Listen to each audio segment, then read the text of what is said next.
All right.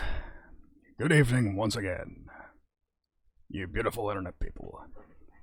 It's time once again for another night of just hanging out, running a song, melting faces, the usual little procedure here. So, I'm feeling pretty good about this song right at the moment. All our progress last time has resulted in something that already sounds like quite the ripper. Real happy about it so far. So of course, we've only laid the foundation. At the moment, we've still got quite a bit more to do. Because we haven't only done the drum and bass. We still got the guitar left to do. I don't think you need me to tell you that that's quite the important part to write. Especially on a metal track. So, to that effect, before we do anything else, I believe it would be prudent to see what we have so far. So let's take a brief listen to the progress we made last stream. Our intense little drum and bass piece here, right here. And not in that kind.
So, yeah. Much as I said last stream, this is already quite the fertile ground. We're off to a real good start here. I have complete confidence in my ability to mold something fantastic out of this very, very nice foundation. This is pay dirt we got here. So, first order of business, I actually took a quick listen to this part a couple of times before properly starting the stream. And in that time, I actually managed to come up with one riff idea. However, the awkward part is it's for the C section, so in a sense, we're working backwards. Now, keep in mind that there's no hard and fast rule that you have to work on things in order. Which is a good thing, because if that was a hard and fast rule, I'd be breaking it. So, first order of business is we're going to write down the little idea I had here. Actually, before we write it down, I'm going to scat out the idea I have. Just say it with my voice as opposed to playing it with an instrument. But first, I gotta have it come back to me real quick, so we'll have to loop this part real quick.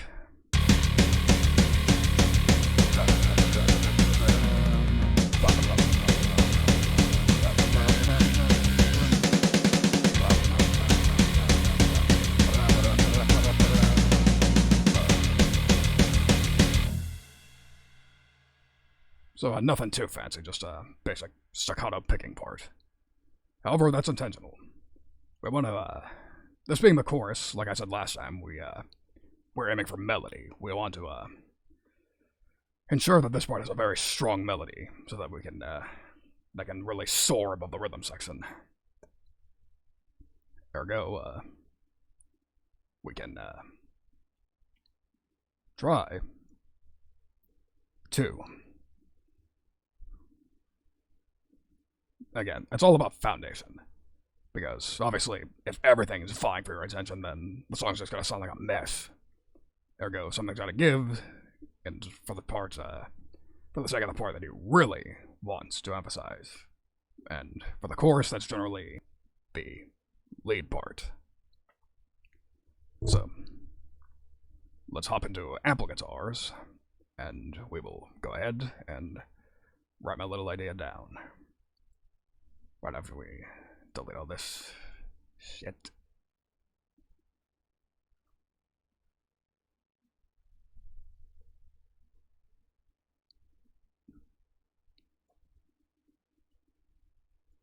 Yeah, don't mind me, I'm just doing some math here.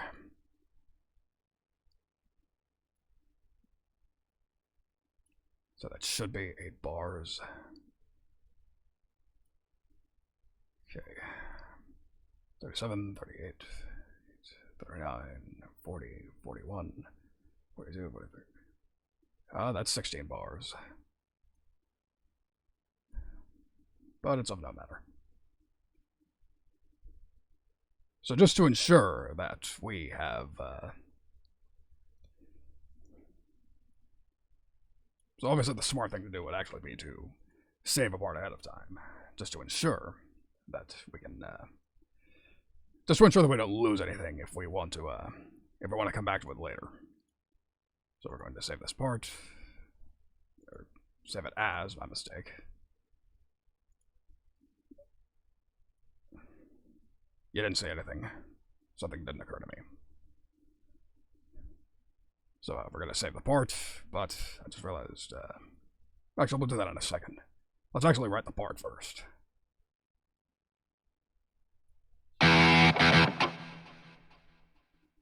But first we need to detune the guitar.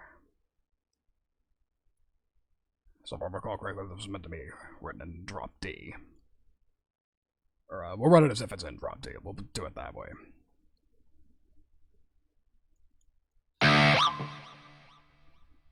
Just something real nice and heavy. So.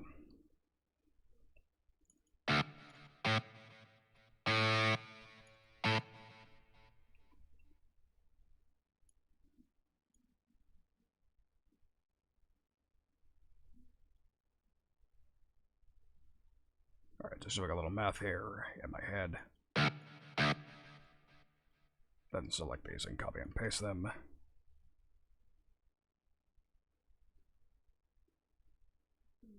Silly me, I just realized I forgot to set all this up in the proper way.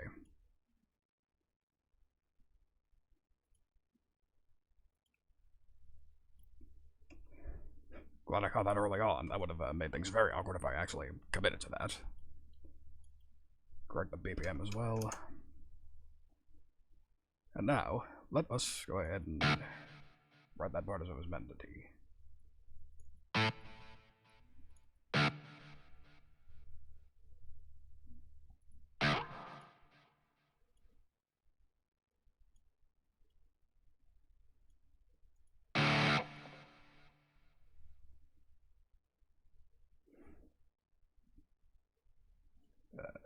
Hold on.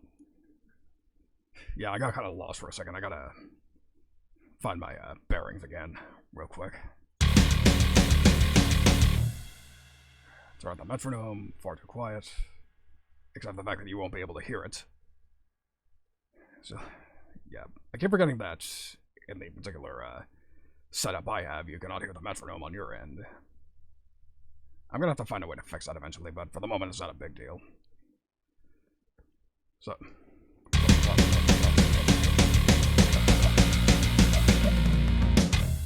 Alright.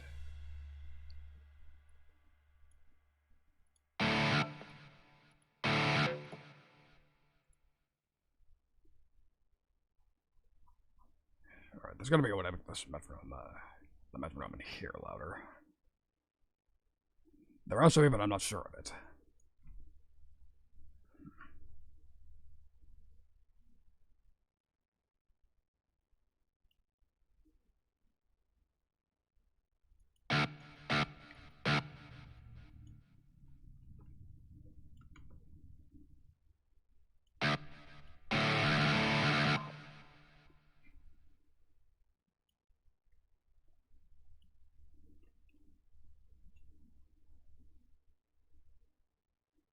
Alright, so I want to change these notes into mutes. That's what I was clicking around for, fumbling around for. Let's hear how it sounds now. Exactly how I wanted. Fantastic. And we'll be playing this for another measure.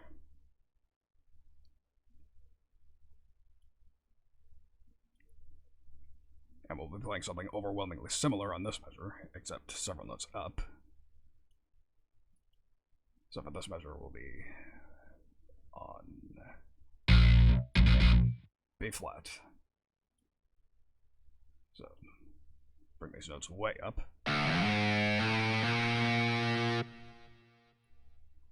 And let's make sure we're doing everything right. So let's take a quick listen to it.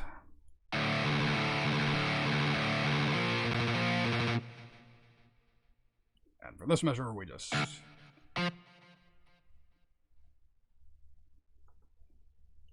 take this chord and extend it out for the entire measure. So, another listen just to make sure we're doing everything right.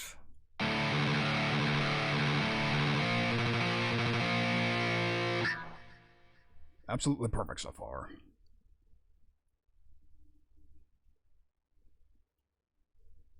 And we're going to copy this again, because again, what we're doing, these particular two measures is going to be very similar. So just paste in there, bring it up a note, ensure it sounds right.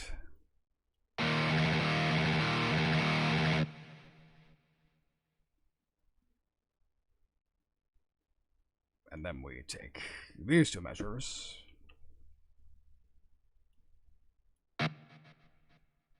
no, we don't want to write another note. We don't want to just paste it. And if I wrote, just take this part just to say what chord we're supposed to be following. C. Very simple. Perfect.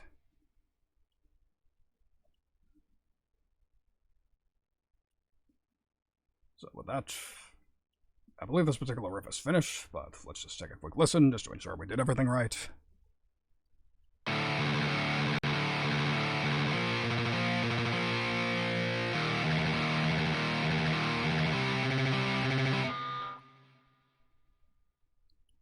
So mostly perfect, but the note doesn't sustain quite as long as I want it to. Now that's perfect.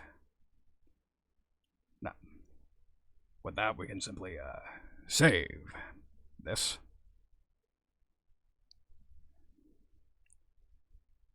But again, I cannot do that on this particular screen.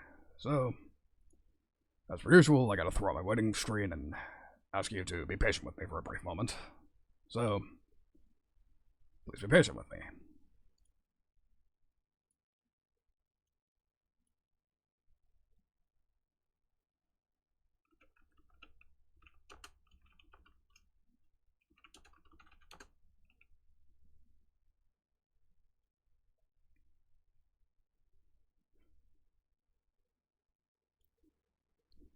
Luxing, good to see you. No, you were not late. We are only just getting started here. I probably didn't do enough to tell everybody that I was live, but what are you gonna do? So, as you have joined us, I have just finished the first proper guitar riff of this song, which sounds a little something like this.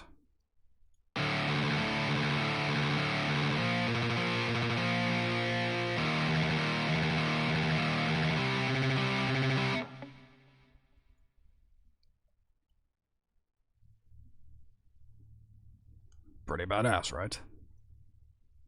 I think so far. So, that follows this particular riff absolutely perfectly. So with that, we can just go ahead and drag this little thing in here, just so we can hear it in context with the rest of the mix. Not that we're going to use this particular track, but again, we just gotta make sure that we're doing everything right here. One step at a time. It's a marathon, not a sprint. Let's take a brief listen. Forgot to turn off the metronome on my ears, my mistake. Again, silly of me to even care about it, considering you cannot hear it on your end, but... again.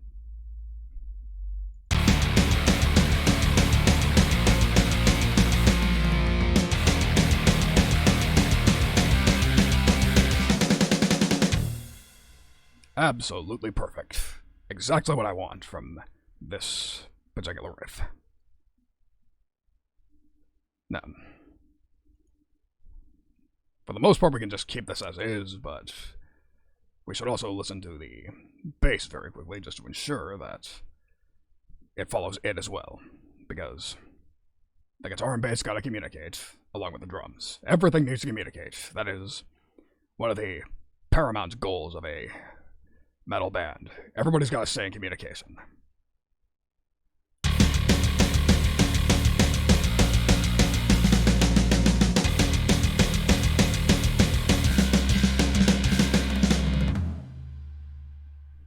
And funny enough, we can actually leave it most of the same.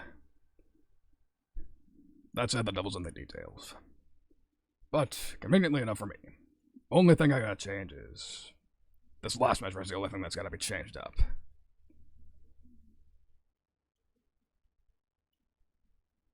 But to actually edit the last two measures, I should say. I keep forgetting we're doing moves doubled up a bit. So, gotta listen to this bass track real quick.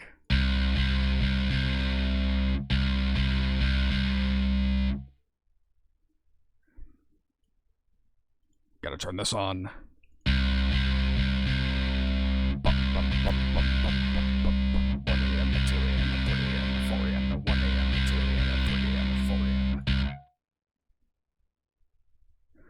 One, a two, a three, a four.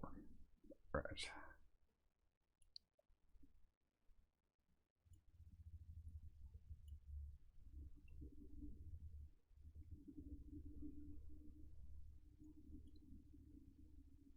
One E and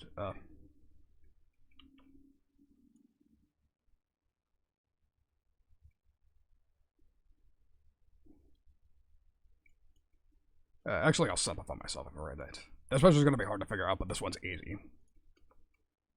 We're just sustaining it out for the entire part. Mercifully simple. This one's gonna give me some. 1, 2, 3. So we gotta split this up into 3 notes. But let's be smart about it. Let's listen to this again.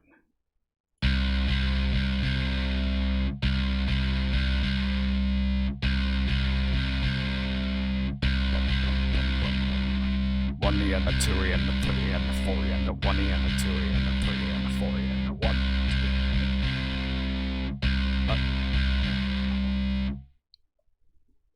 Okay, so 1 E and So if I'm listening correctly, it needs to end here.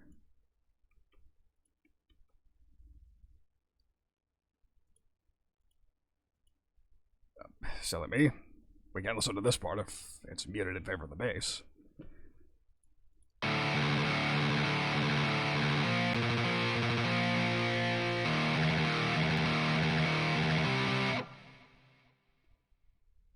Not long enough. My mistake.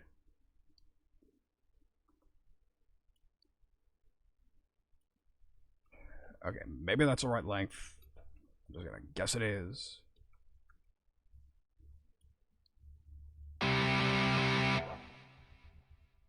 Not quite.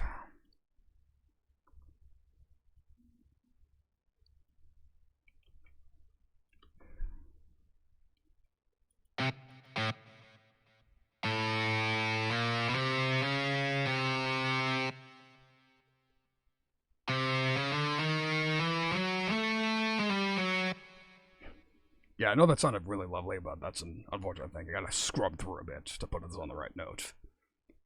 In this particular function of what they call the riffer. Let's see if that's right. Mercifully perfect. Alright. So let me throw up the loading screen again real quick, just so I can save it.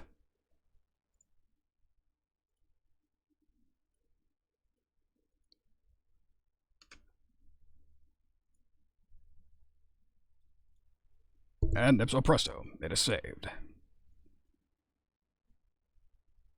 So, just to ensure that we did everything right, let us drag it this way. Whoops, mouse over the wrong thing. Mouse it over here. And once again, we will listen to the full mix, just to ensure that we did everything correctly.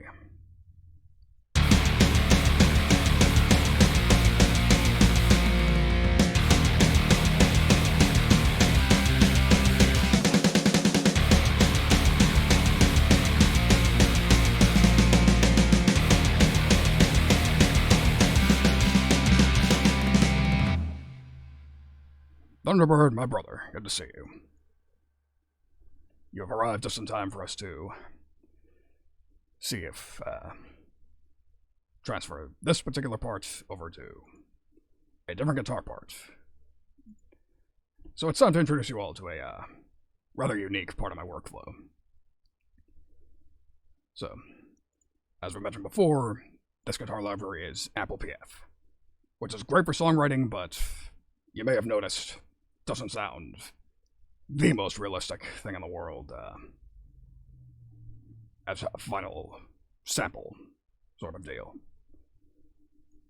And that's where this sample library comes in, which is Unreal Instruments Metal GTX. It sounds a lot better, assuming you program it correctly. And that's what we're about to do right now. So, we're going to copy this over.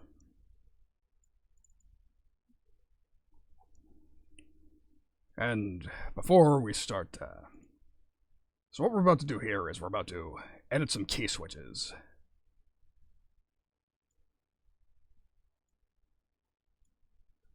Fuck off, bot.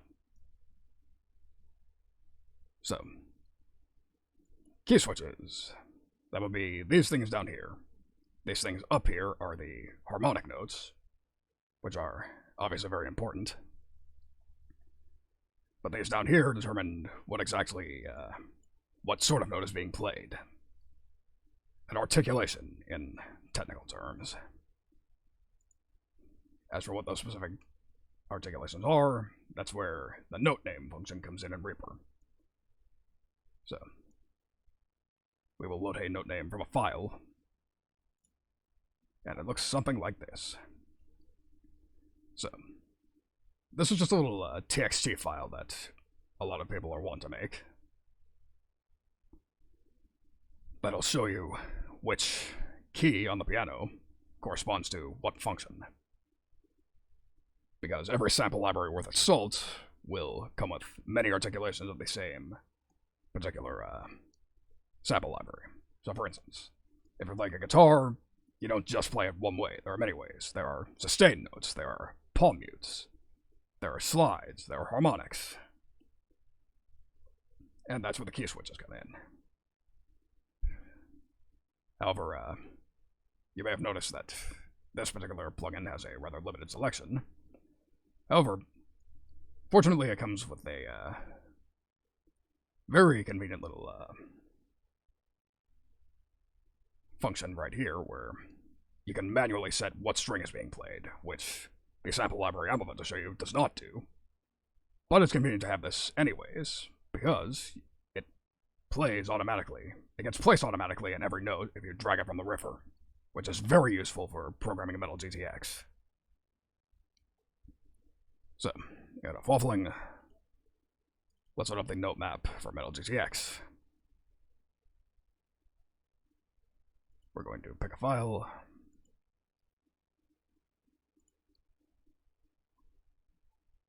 Silly me, I forgot I probably shouldn't show you that. Avert your eyes for a brief moment.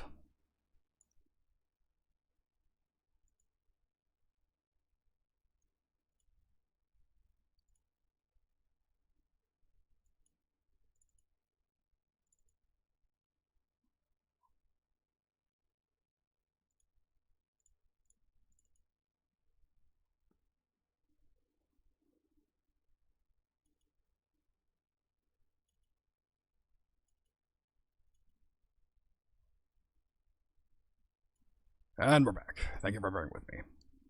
So, this down here is Metal GTX's particular variety of key switches.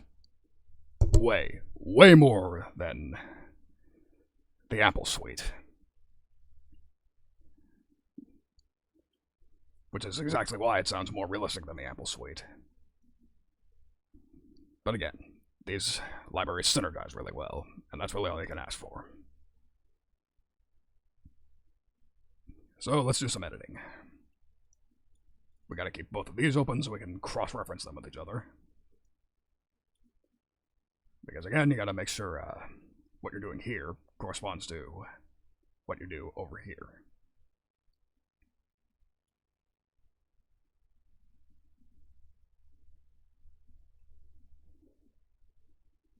But before we do that, we should probably make sure to mute these events. Because Metal GTX has such a low range that what are key switches on the Ample are actual notes here. Because Metal GTX goes all the way down to F sharp. F sharp 1, which is the bottom string of a 8-string guitar. So yes, the gent heads will love this particular sample library. For good reason, because it sounds good. But we're not going quite that low today. Again, the lowest we're going is D. So, that out of the way. Notice here. The notes here are supposed to be sustains. All the way down at C1. So, fortunately, just by right-clicking this particular note, you can move everything listed for this note and drag it down to the correct articulation for this particular application, which is all the way down at F0. Show me a moves. And then we take these. These are meant to be very fast alternate picked palm mutes, which means we want to bring them to mute alt, which is at B flat 0. Nice and simple. So let's hear how that sounds initially, which you're going to notice is going to sound strange. But don't worry, we'll get to why in a moment. Let's just listen to it. And silly me, I forgot to solo it. I forgot to ensure that's the only thing you hear.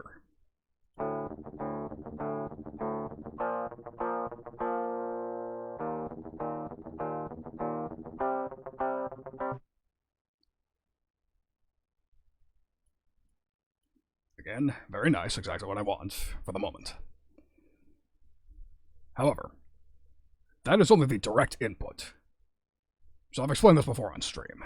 The way a guitar generally works is that the sound you're hearing right now is simply what a pickup would pick up from the guitar. This is how it sounds directly off of the pickups. This is generally not the entire single chain. If you're used to listening to rock and metal records, there's a lot more going on. Because, again, this is just how the guitar sounds. You still need your drive pedal, you still need your amplifier, you still need your cabinet. All of which we are about to place on our track right here. So, like I said a second ago, first order of business, we're going to pull up our overdrive pedal, which is Audiore's Dr. Drive. If you've been to my streams before, you have seen this before. For good reason. As far as I'm concerned, this is the best free overdrive on the market at the moment. You may have seen the classic Green Tube Screamer, but this supersedes it. This is an upgrade in every way.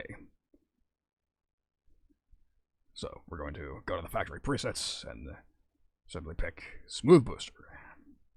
Just a classic Tube Screamer style overdrive. We do not need to do anything fancy here. And next up, the amplifier. And for that, we are going to load up my preferred amp sim, which I have finally installed after transferring everything over. The Nembrini BST 100. Very classic amp sim. And we're just going to fiddle with the knobs because out of the box it does not leave everything at 555, which I do not care for, but we will fix that when we get to that. We're still at the songwriting portion. We do not need to mix at the moment.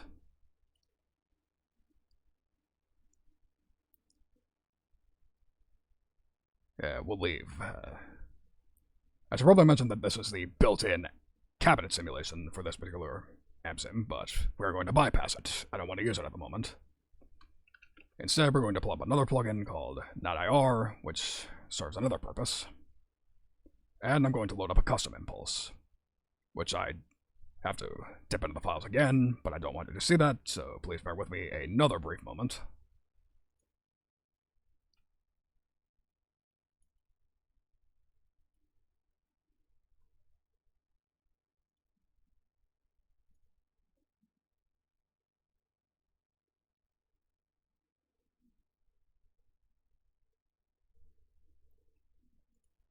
And we have come to a point where I'm not quite so embarrassed to show you.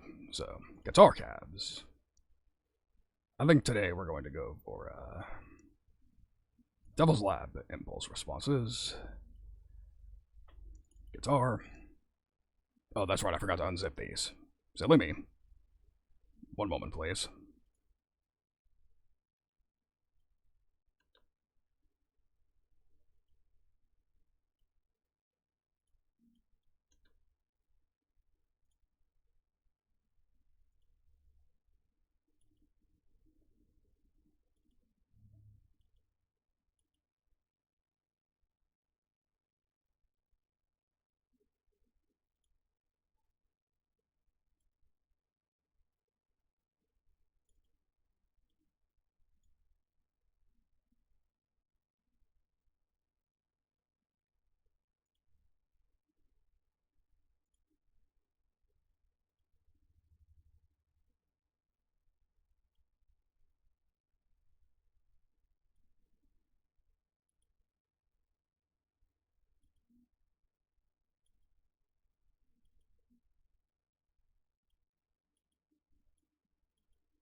Alright, pardon that. We have unzipped the folder, and today we are going to use a pack of impulses from the fine gentleman at Devil's Lab, a purveyor of free impulse responses. I have a lot of them by many companies, but I'd say these guys are some of the best in the business. Because not only do they have their own custom tones, they also have several tones that imitate famous metal bands, such as this one, Magma. The particular band they are imitating with this impulse response pack is an obscure little band called Godzilla. Easily one of the biggest metal bands on the scene at the moment, well known for having a crushing guitar tone, which in a lot of senses is what I want. So, now that we've decided on our particular pack, they have several variations of the roughly the same tone. So I'm going to loop the track very briefly, and I'm going to select these and just see which one I'm feeling at the moment.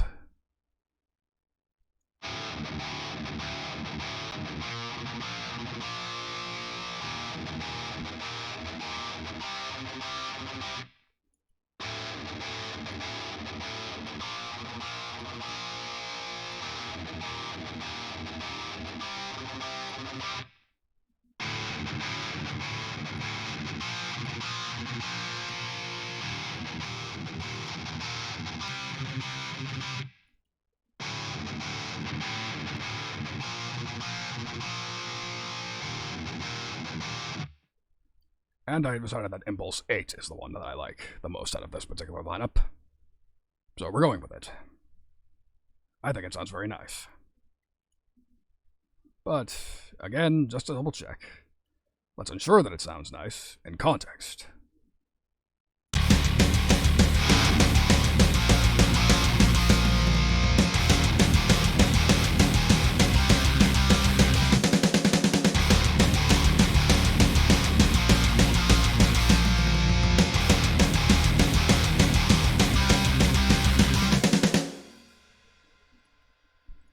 Fantastic, and that's just with a single track. Just wait till we see what it sounds like when it's double tracked. But we'll get to that when we get to that. So, before we do that, let's go ahead and take this as well, and we will do much the same thing. Same procedure as riff A.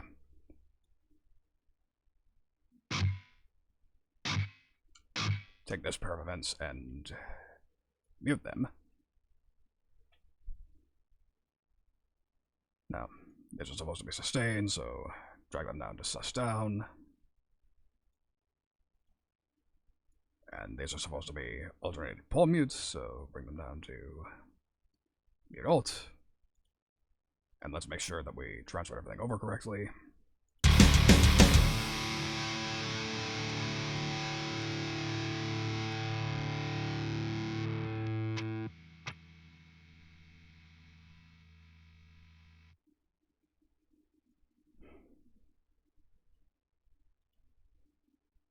Okay, now let's make sure everything transferred over correctly. That was a mistake. I forgot to mute everything else.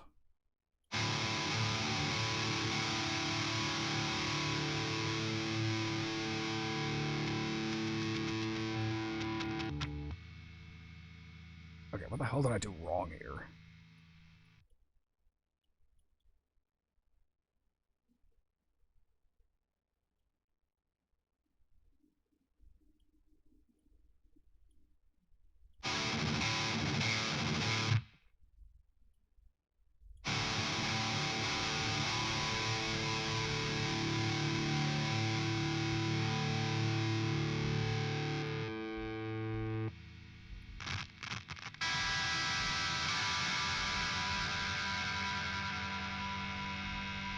Okay, this has never happened to me before.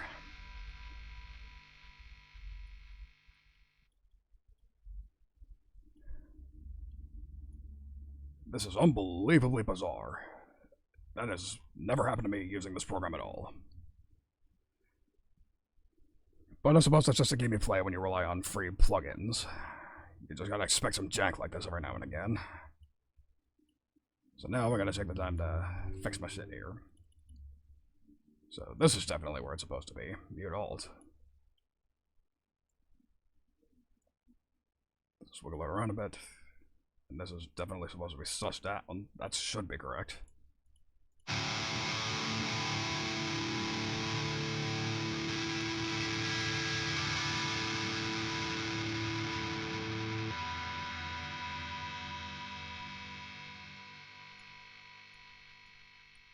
Okay, I think this particular application was fewbar.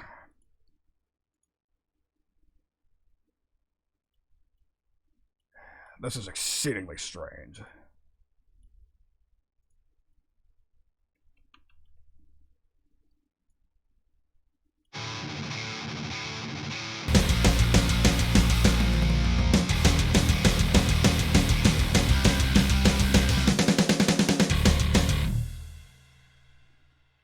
Yes, everything's perfect there, so what's going on here? Yeah, we'll try a different approach. Since we know this one works, we'll go ahead and do that. We'll split it here. We'll split this here, because this is what's supposed to be different in the first place. Copy it over, I didn't want to delete it. You never know when you might need it again. Now we'll take a look at the key switches again.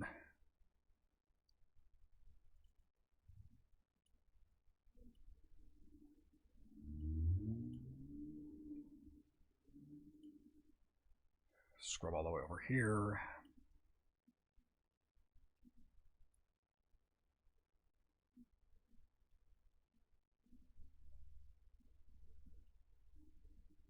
Yes, everything looks right so far.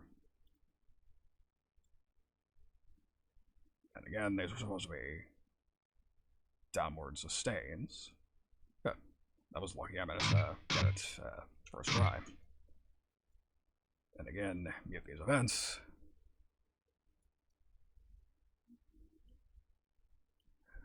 So let's hear how it sounds. Let's see if I manage to fix it.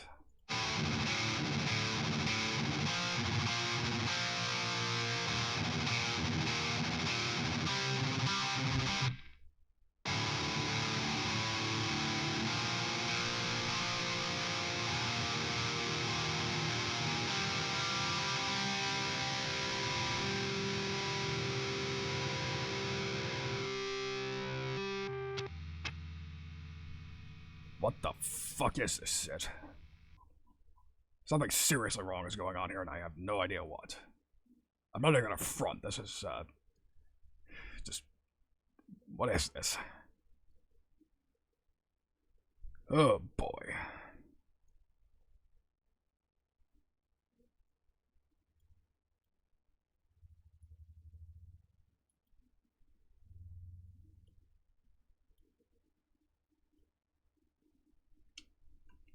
I suppose I'll have to take another approach. I think I need to reboot the DAW. Because I am otherwise at a complete loss for what's going on here. So, I suppose I'll have to have you, waiting here for, significantly longer than usual. Possibly. Please forgive me.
Alright, so I figured out what might be the problem,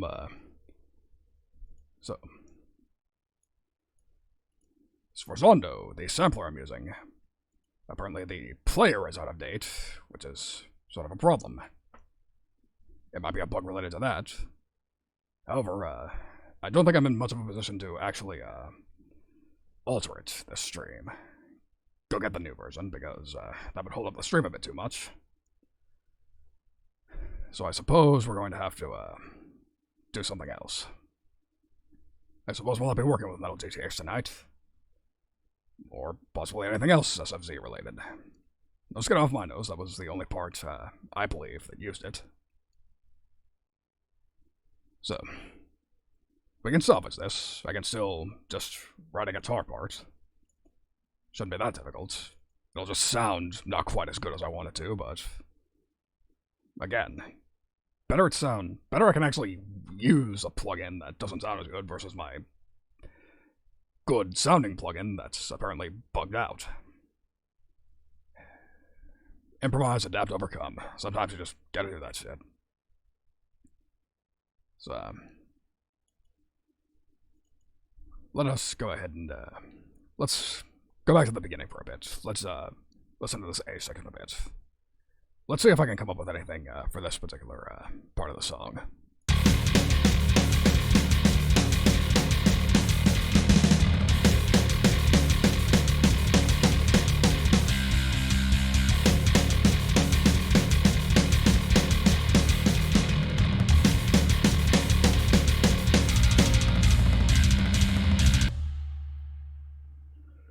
And look at me, I already have an idea.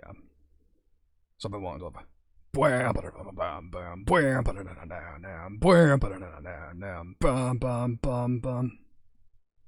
just faster than that, obviously. So, we're going to open this up once again. Open up the Riffer. and clear everything. And the parameters are all where I want them to be. So.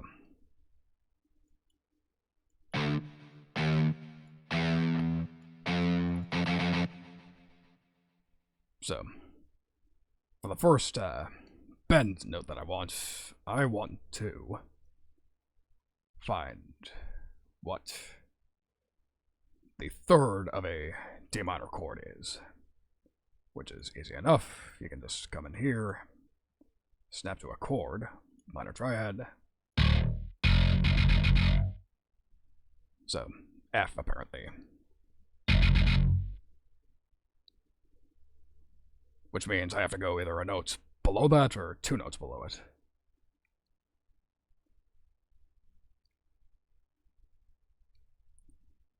Which we can experiment with very briefly. So.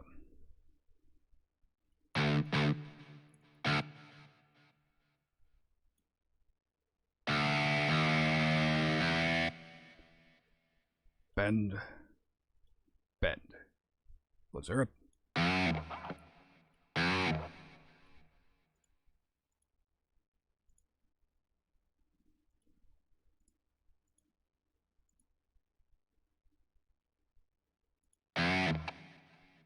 Let's see. Not a whole step. I'm thinking half step if we're going from below.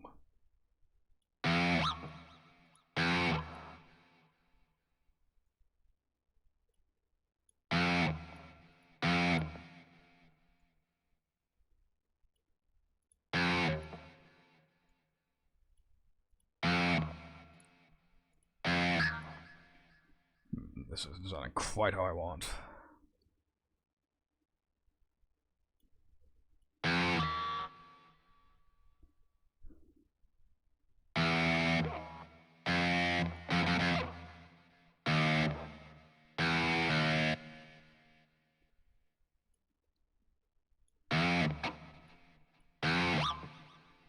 Alright, that's more along the lines of what I want.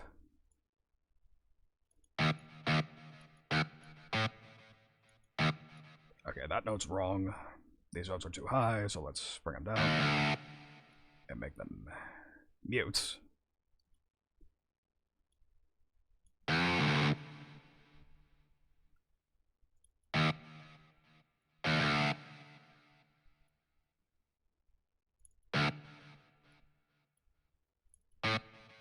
Whoops.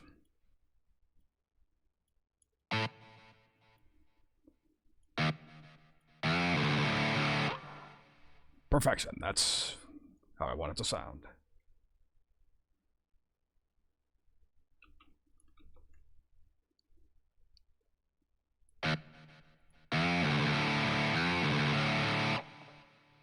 Excellente. Really cooking with gas here. But just for the sake of a sanity check, we're going to go ahead and bring this up here so I can hear how it sounds in context with everything else.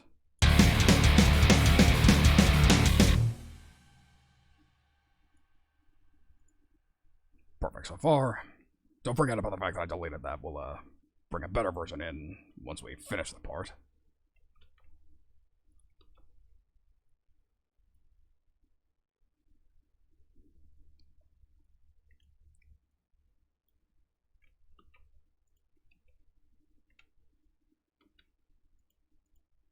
And we'll paste this one more time and bring everything up a half step.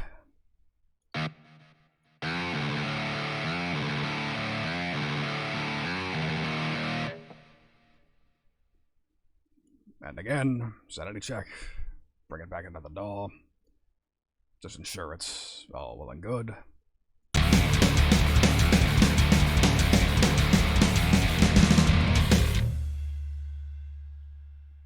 Sounds perfect so far, which means we can just take these 3 measures. Quick little copy and paste job.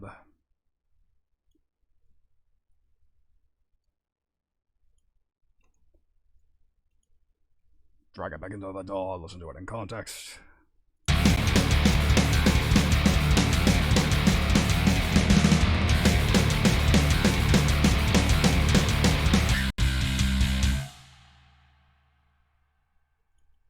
So now we gotta write a part that is in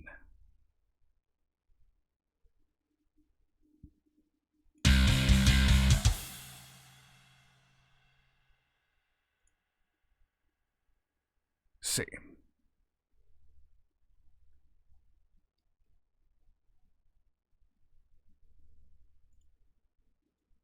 And again, I don't really particularly feel like thinking too hard about it, so...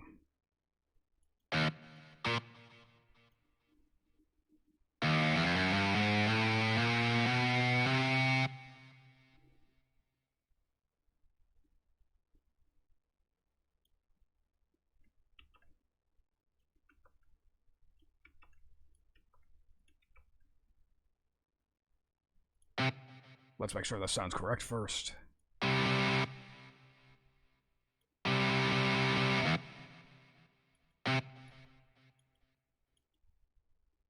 I was about to say, put it in, please. And sanity check. Whoops. Not in the program, in the DAW.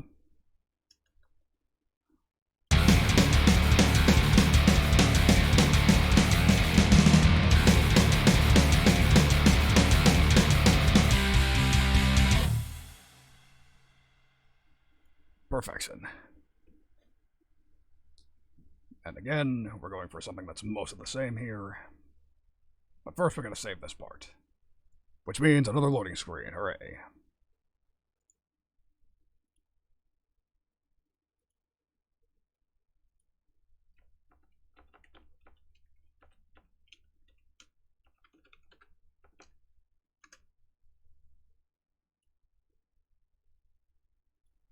Nice and quick this time.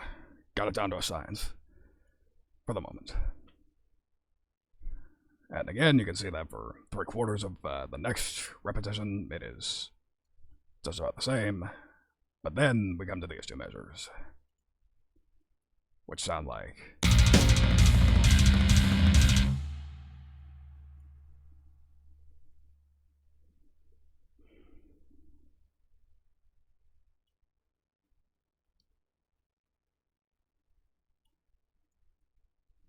But just to see what we have to edit, we'll just drag this in here as if we were going to use it by itself.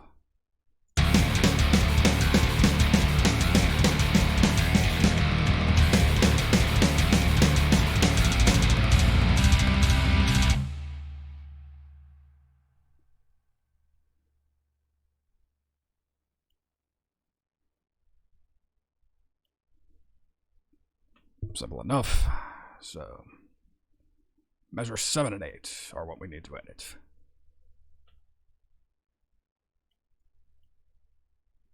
And it's going, instead of going from C to B, if I recall correctly.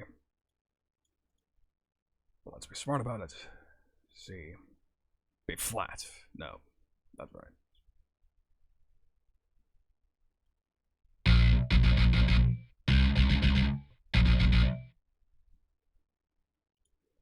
So let's listen to the bass.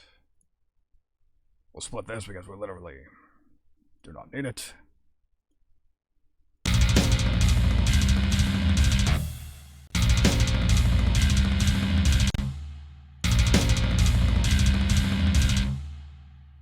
So I'm thinking ba ba ba ba ba ba ba ba ba ba ba, which shouldn't be that difficult to program.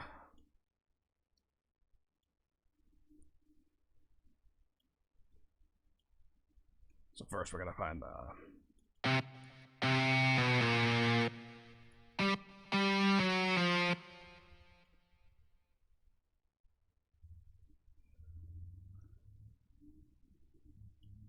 so 1, 2, 3, 4, 1, 2, 3, 4.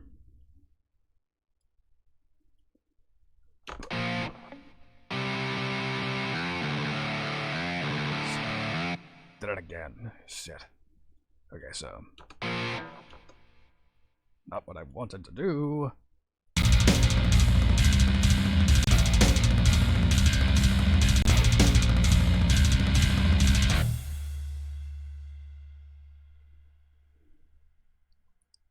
So, ba ba ba ba ba ba ba ba ba ba ba. Okay.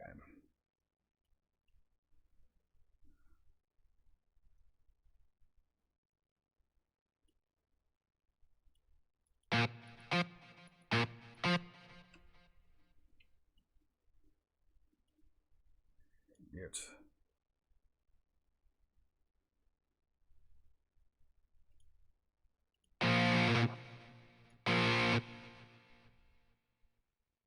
Okay, so these are too long.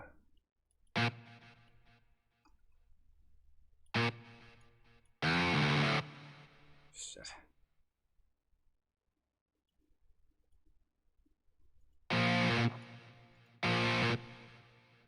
Still too long.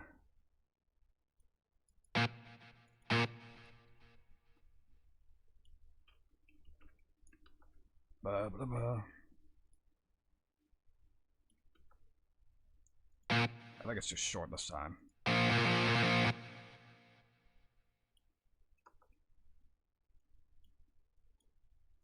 So, if I'm guessing correctly, this should be the correct variation.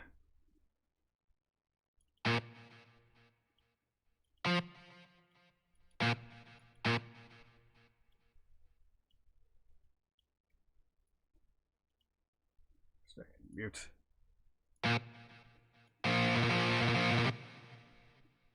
Okay, sounds perfect. And now we repeat it on this particular note.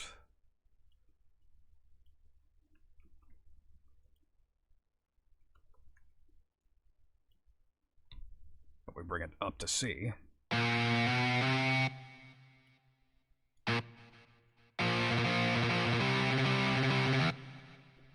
And just like that, we have it absolutely perfect. Excellent. So, same procedure. Drag it in. And let's make sure that everything was not all for naught.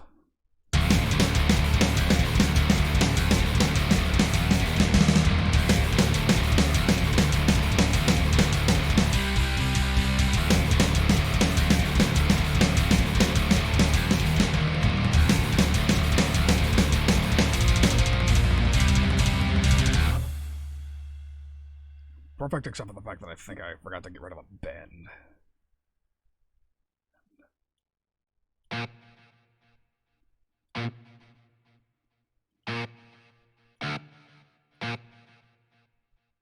No, I did get rid of the bend. That's strange.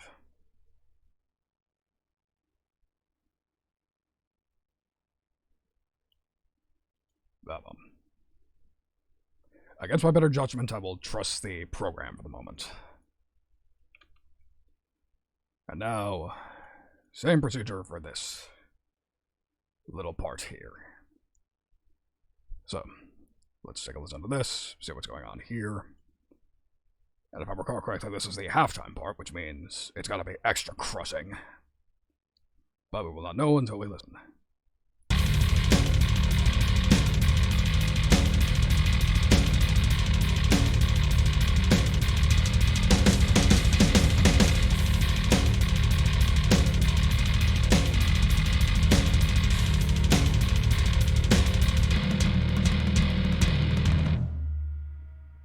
So I think for this part, I'm thinking a little chromatic crawl sort of idea.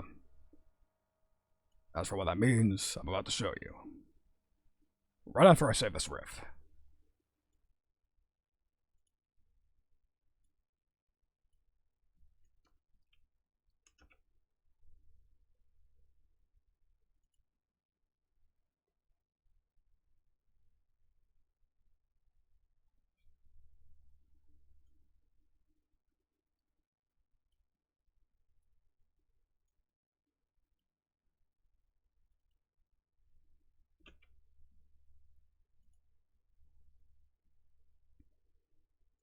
And even better, I decided to be extra efficient and save this part as a separate part while I was at it. Pre-chorus riff.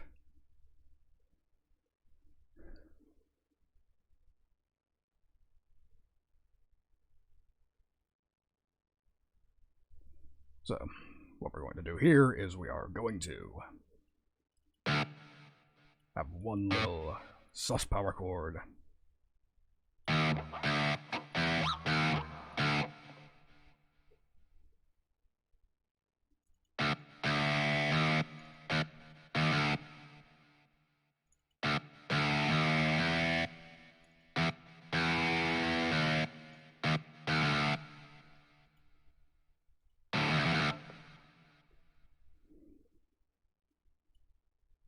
Goes by a little too fast.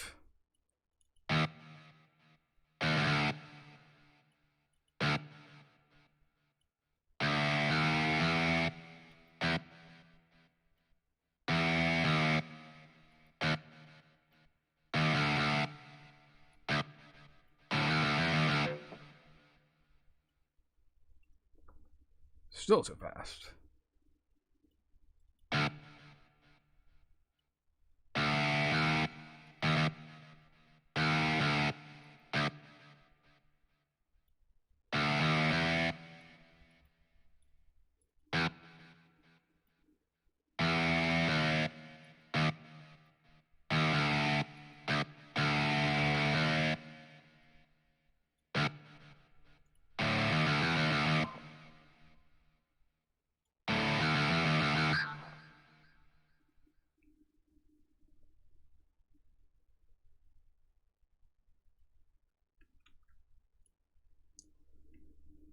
Dun dun dun dun dun dun dun dun dun dun dun dun. So, to accomplish that, we're going to copy these two notes, paste them here, then take this riff and paste it in the back half of the measure, which would sound like this.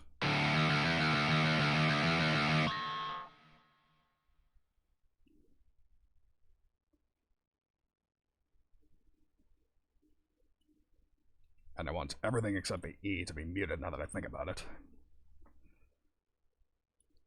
Just so that we have a little tell that we are halfway through the measure. Emphasizing the 3, emphasizing a strong beat. And we're going to do largely the same over here. Turn those into mutes. Let's hear how that sounds.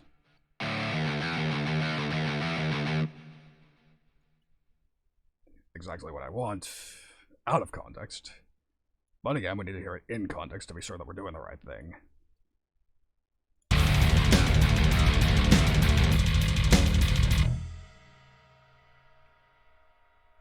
Absolutely perfect. That's exactly what I want. And we're going to take everything here.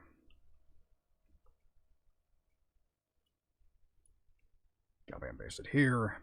Bring it up a half step.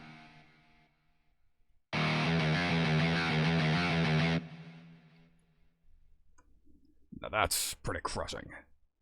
But again, check it in context.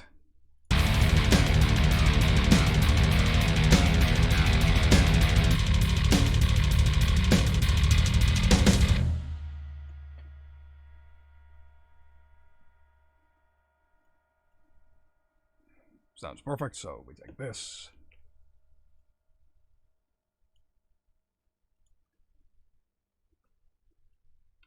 No, not copy it there, copy it there.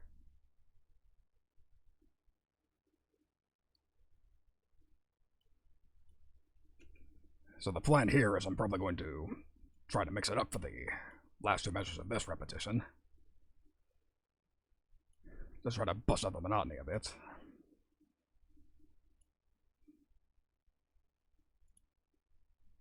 But first, I want to hear it in context.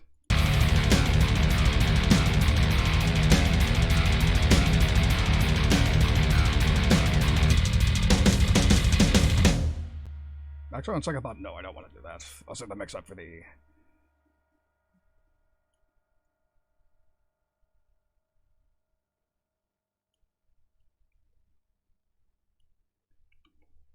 I'll save that for this part over here. For this part, I'm fine just completely repeating it.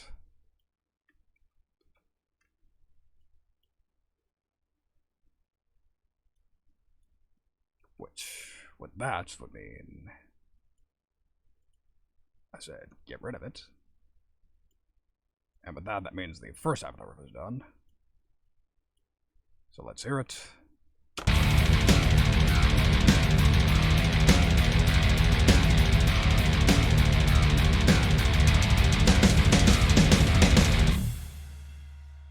Whoops, little bit of an incorrect copy and paste job. Also, hello, Die. Unfortunately, it would be incorrect. We did have a pretty major error, and I'm trying to work around that at the moment. But at the very least, musically everything's working, and sometimes that's really all I can ask for.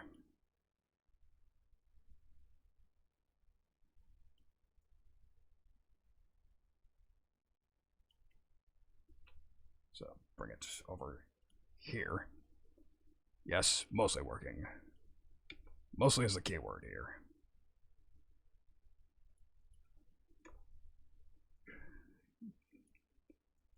Yes, the tech issues are irritating, but at the very least, harmonically it's sounding good. Allow me to demonstrate.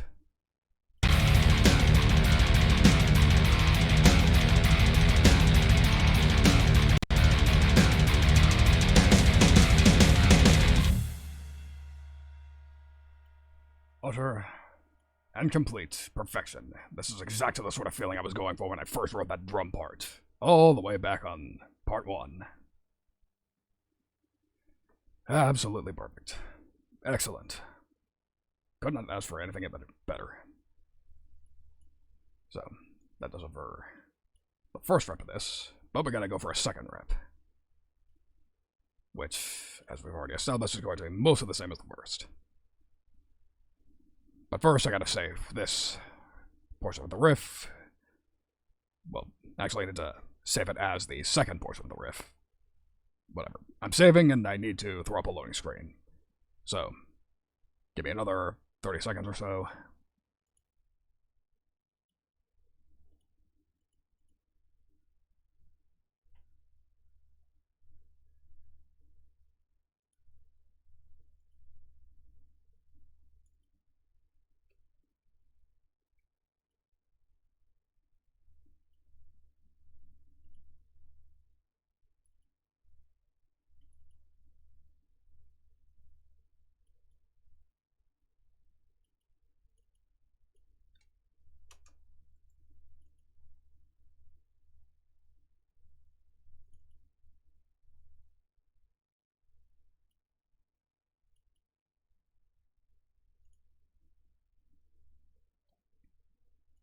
And we're ready to move on.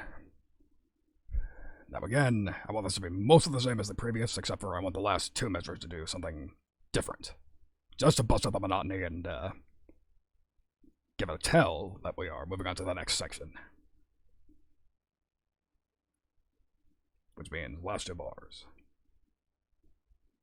So, usually when we want to do that, we want to reference what the drums are doing. But before we do any heavy editing on that, let's just bring it in as it is, and just hear what we have at the moment.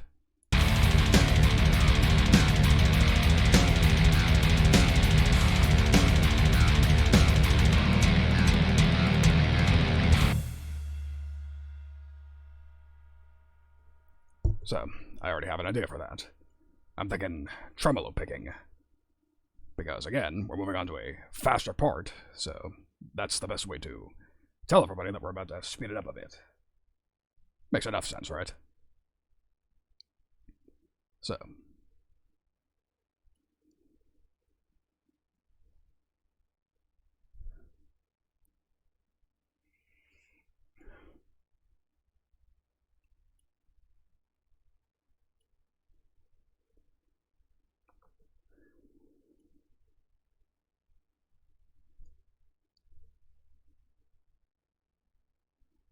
So I'm thinking.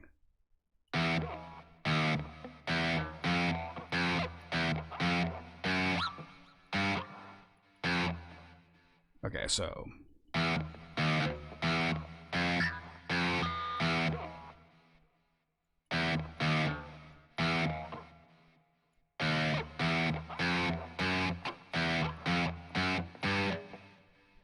Yeah, I think that's a pattern we'll go with. So we'll start at D. D sharp, I mean.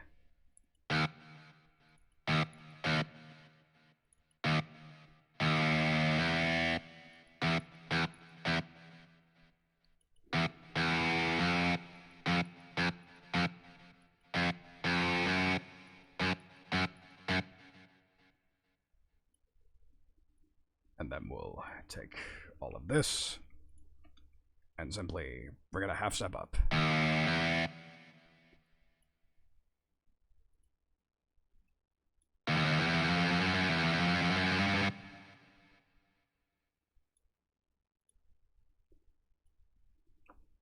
And now we drag it in and hear how this entire part, how this part sounds in context.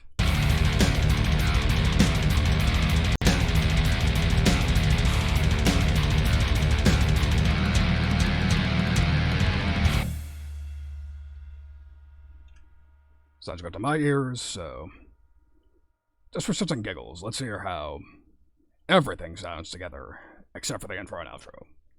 Those will be the next order of business.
So I don't know about the rest of you, but that's basically already a rousing success, just from that alone.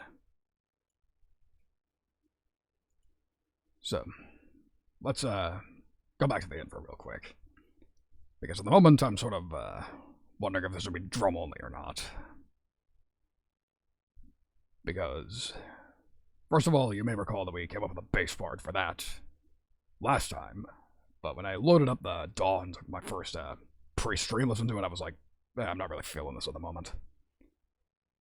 So, I think it's fair for me to play it on stream real quick, just to see if we can see just if it works.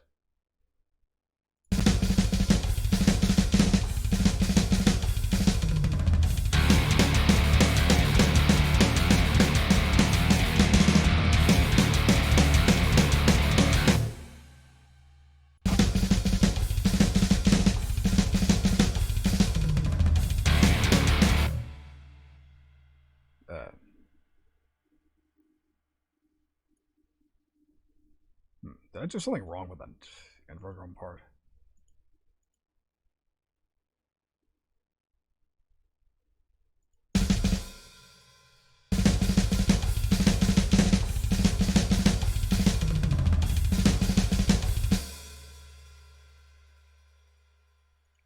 No, that's how it came, straight out of the library. I don't know, for some reason it's sounding wrong to me at the moment.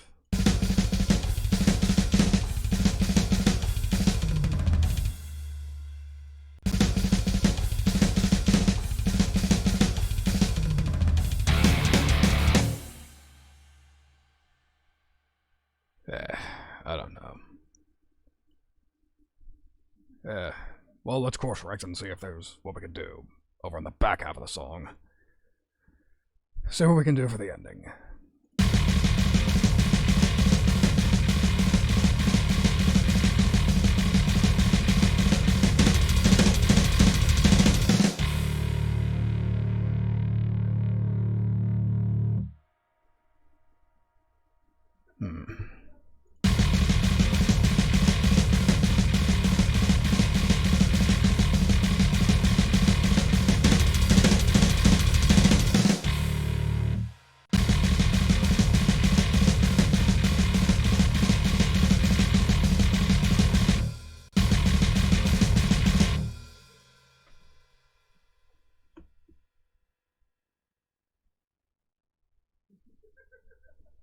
Okay, so I'm thinking eighth note, chromatic, palm muted power chords for this particular part.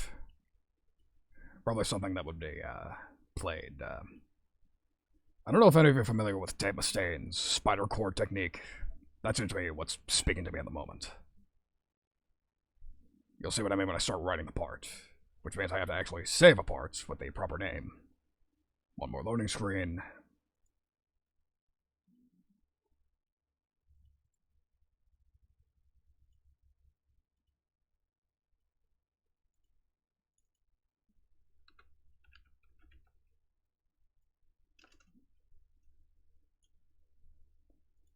And we're back again. So. Oh wait, that's right, we're in drop D. It wouldn't technically be spider chords. So, what we're doing there.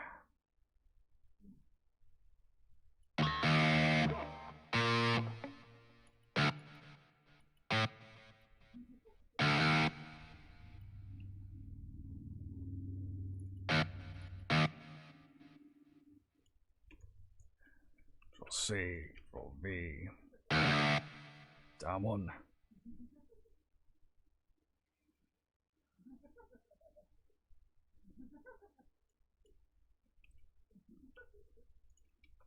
And I think I'll bring these both up half a step.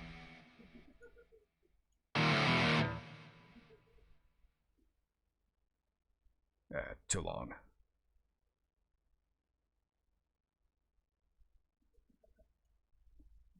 Or should I say too short?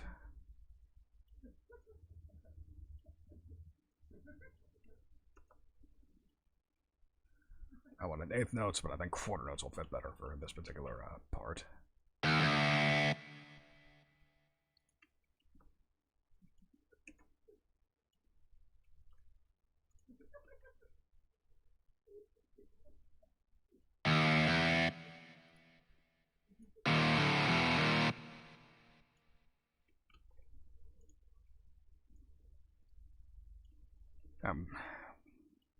We'll do a staircase sort of idea. We'll extend it up by another half step.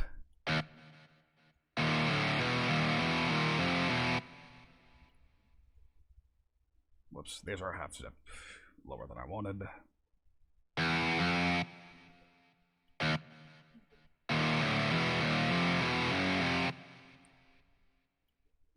Let's bring this in here, just doing just a sanity check.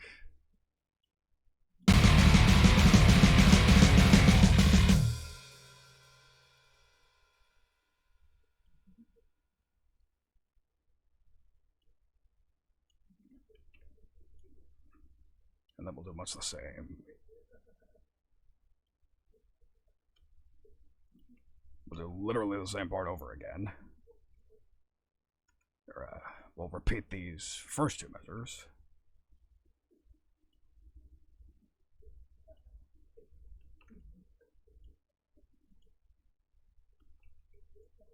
Yes, we'll repeat this part twice.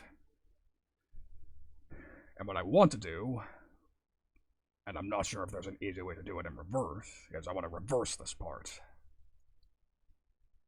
That reminds me, I should really reinstall some of the macros I had on my old machine on this. Would make things significantly easier.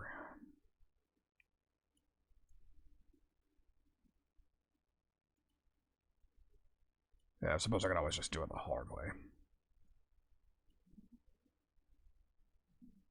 Starting a half step higher.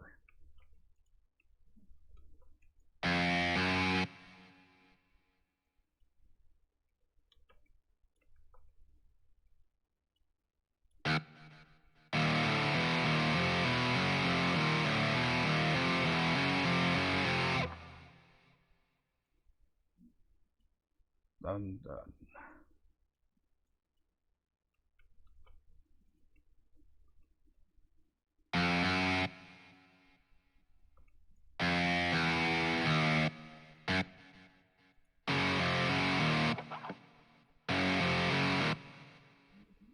No.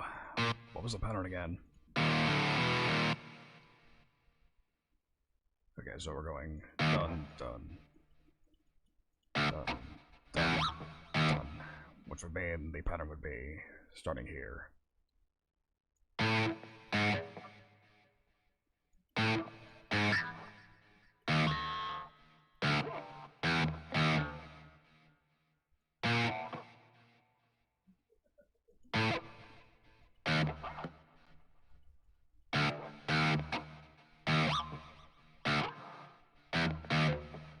Yeah, excuse my fiddling, I'm confusing myself here.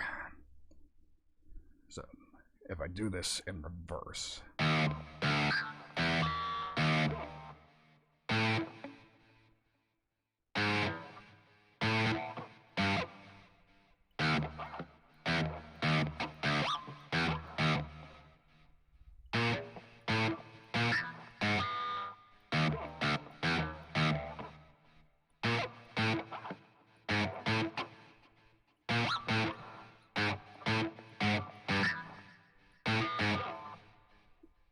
What in God's name am I doing?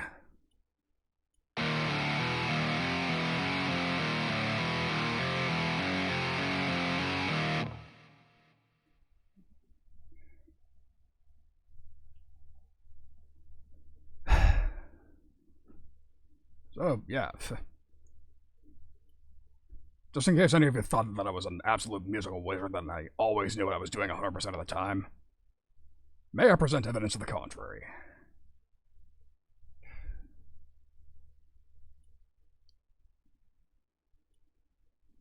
Yeah. This is not my smartest look, but it doesn't matter. At the very least, I'm showing you that it's not all fun and games when it comes to songwriting. Sometimes there's something you want to do, but you're just not quite sure how to go about it. Happens all the time, happens in every form of art. These sort of things just happen sometimes, and there's just no controlling it.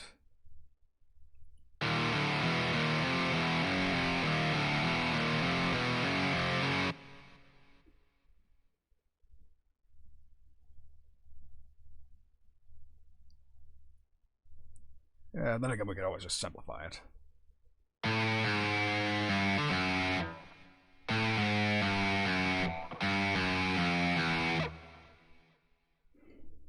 Yeah, I think we might have to.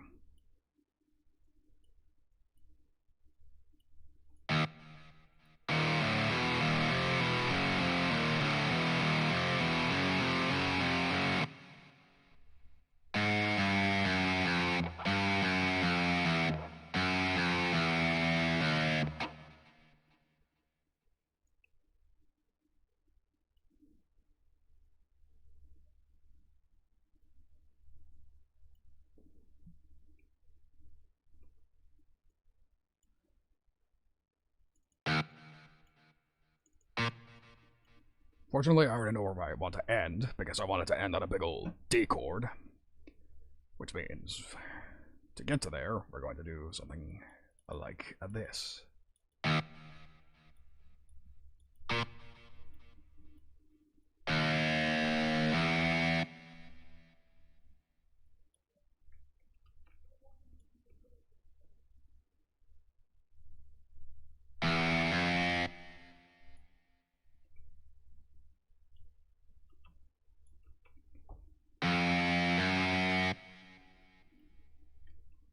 Then we take this,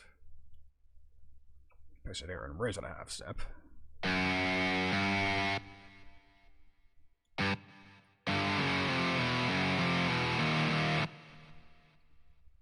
Perfect. So now we take all of these,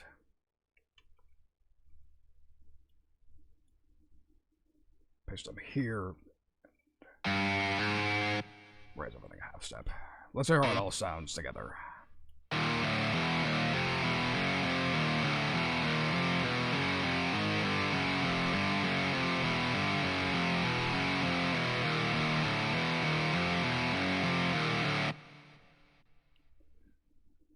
So, perfect. Out of context, but again, that's meaningless. Let us hear how it sounds in context.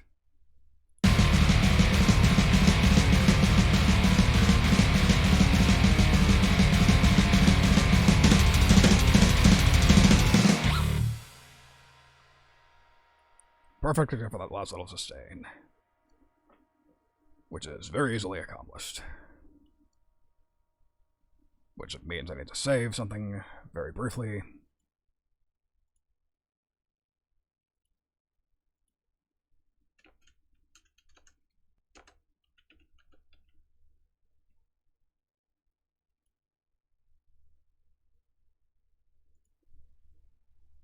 So, we do not want 8 measures, we want 4 measures. Get rid of all this shit.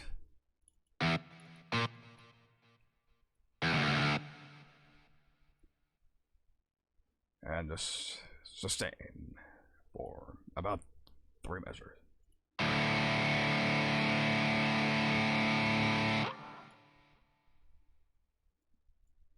And just drag it in.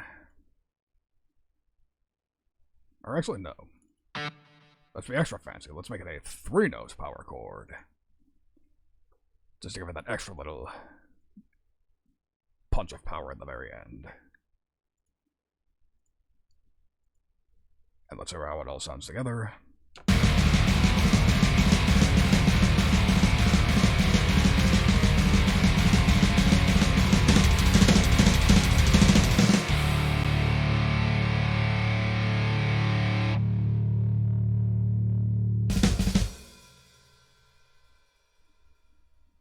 That's about what I want.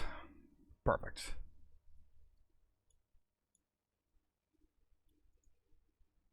Now what I'm going to loop the item source.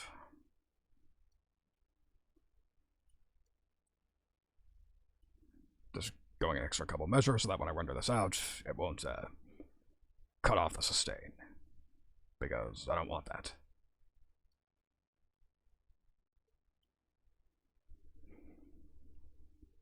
So, fuck it, let's come up with a lead line. Why not? Just because with my main guitar sampler out of commission, that's basically all I can do to work on the song at the moment.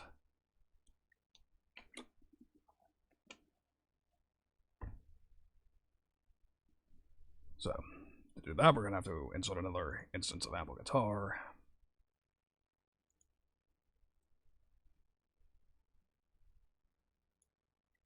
So we'll just duplicate this track and delete all the MIDI we did.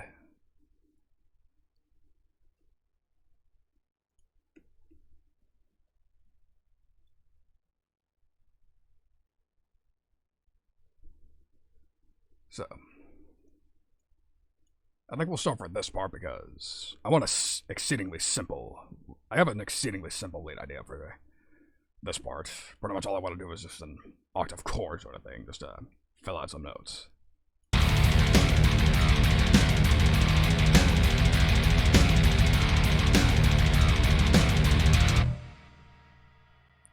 Just the only real question is, do I want to do that on the 3rd of a chord or a 5th of a chord? Let's use this to find out.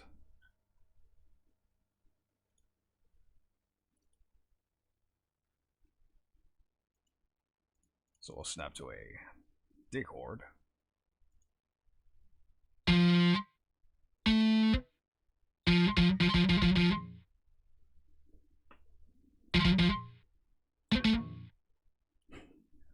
So, our choices are, if you were paying attention, F or A. So we're going to do either an F octave chord or an A octave chord. So we're just going to load this up and try both ideas.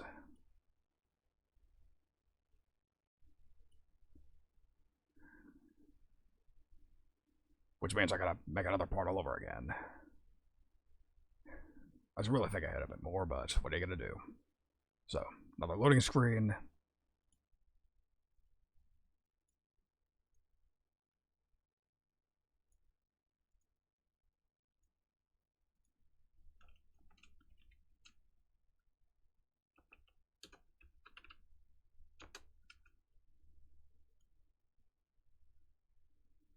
And we're back. So.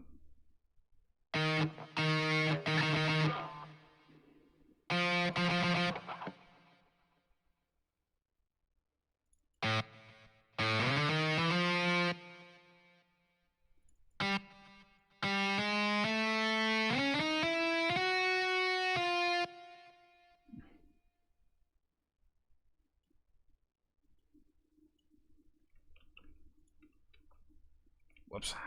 Page it in the wrong place. So we're just gonna take all of these.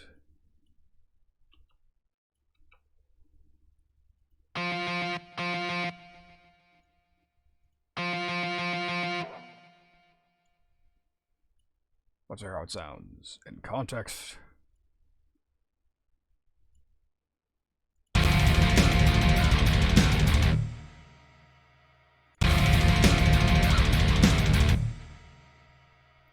I don't know how I feel about that, so we'll go down to A.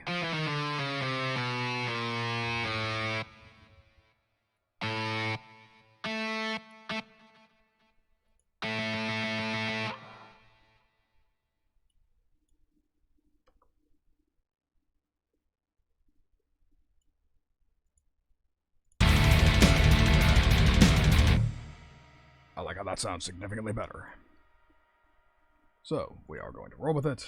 We're going to repeat that for one measure.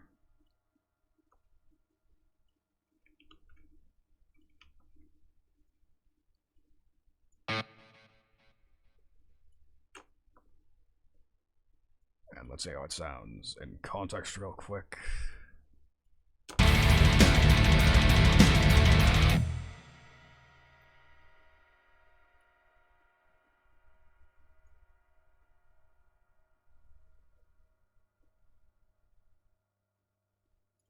And now we need to snap to a note in the next chord up, which is D sharp major.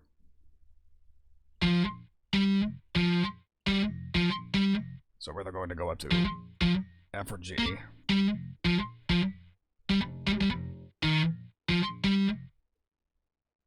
Whoops, that's a scale. Wanted to snap to the chord.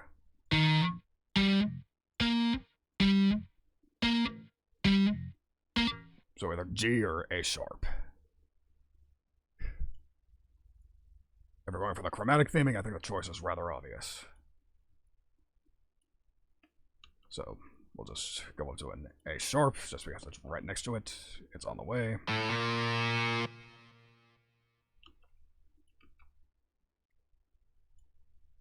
But let's hear how that sounds in context before we commit.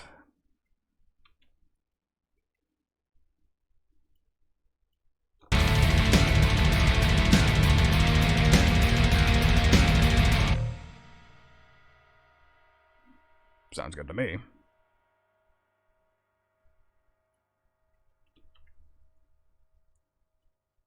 So we're going to copy those first two measures over and repeat them again. And just for the sake of mixing it up.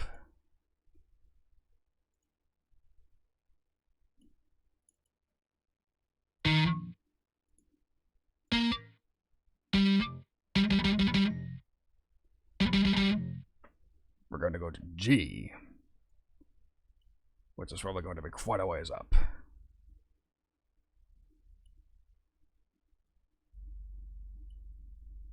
So we'll just paste it here.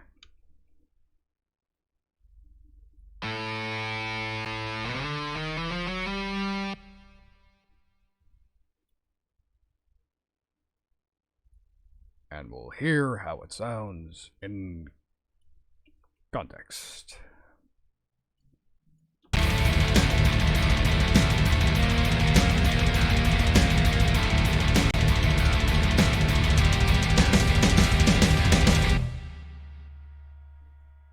Absolutely perfect. Fantastic. Just creates exactly the atmosphere I was looking for.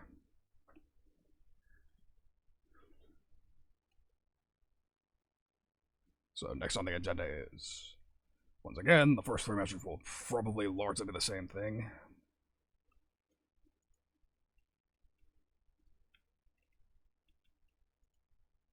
Oh, they wanted to split this particular note, not that one.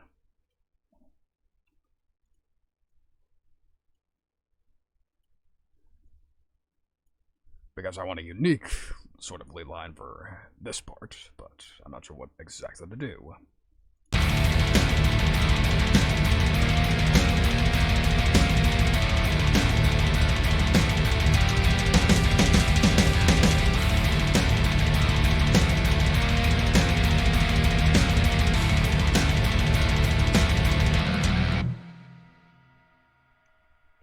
actually, once again, most of the same, except for I want to lead up to G as opposed to going straight to it, which means this measure's gotta change.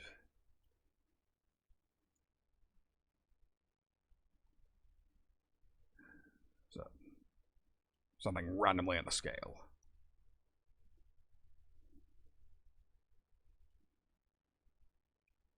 Let's check what's in the scale of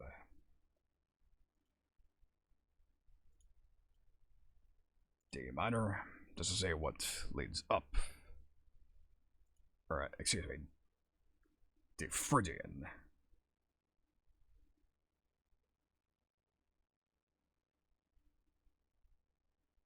I don't have Phrygian loaded up here.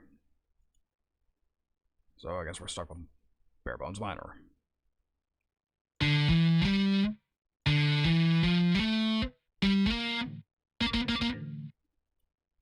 So we're gonna look for G.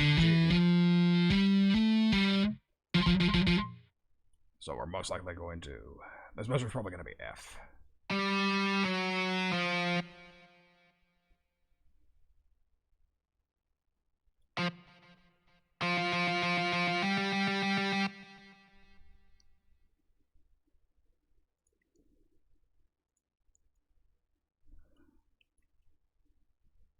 Let's drag it in and hear what it sounds in context.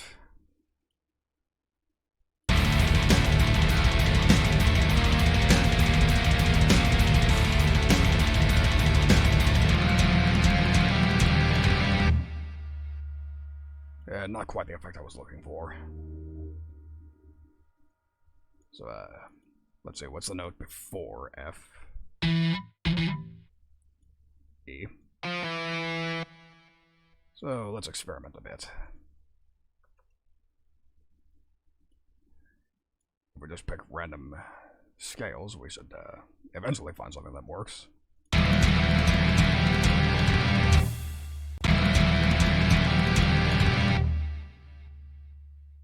Come to think of it, where does this chromatic run start? That would probably be a good note to start off on.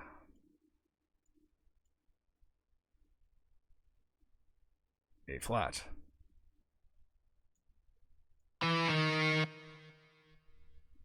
We'll roll with it.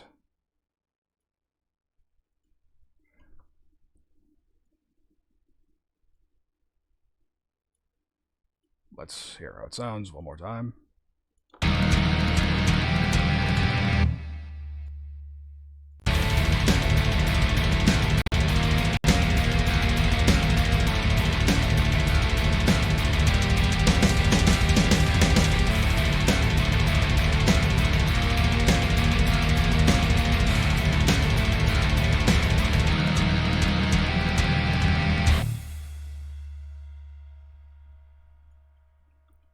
Nice. Evil atmospheric. Everything I wanted out of this melody line. And almost more in a way.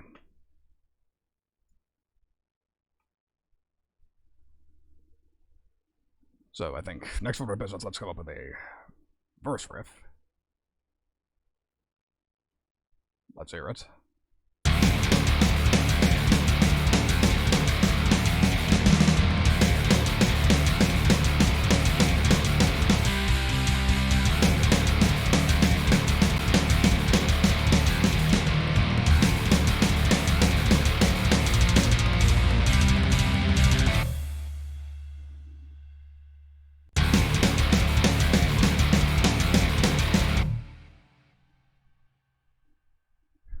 So I already have an idea for this. But before I put it down, I gotta save this. So bear with me a moment.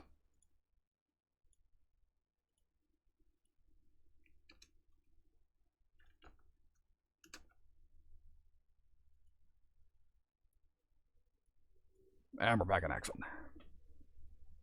So, clear everything here. And now,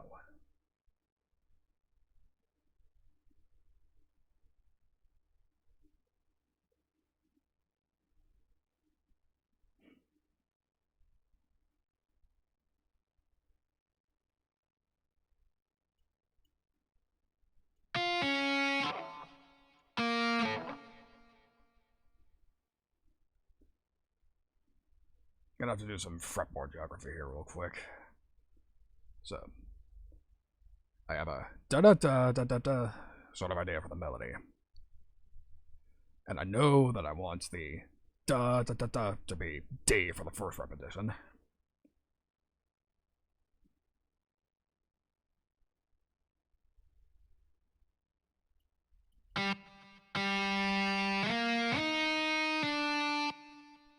Man, second thought that's too low.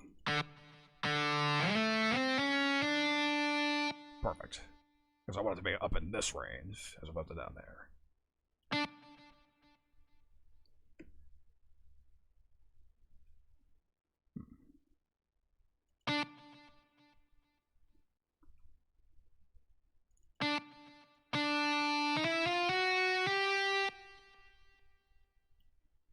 So I'm thinking just basic chord tones for here. Oops, not a crossfade. We don't need crossfades in this context. So, minor triad.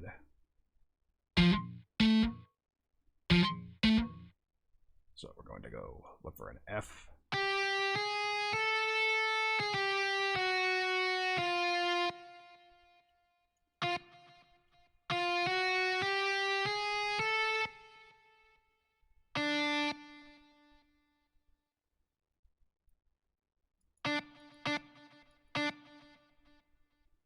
Let's hear how it sounds.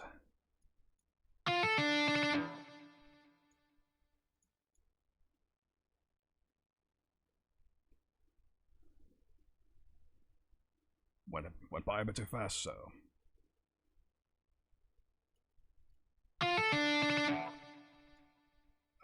that's a riff sync toggle. I was looking for the metronome. Silly me.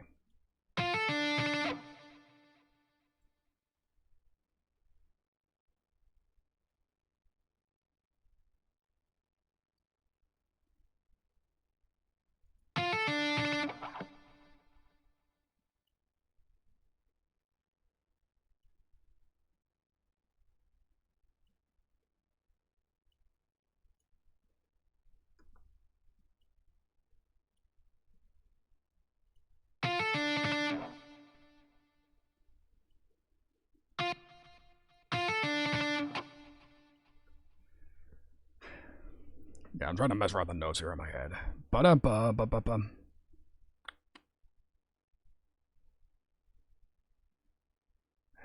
But.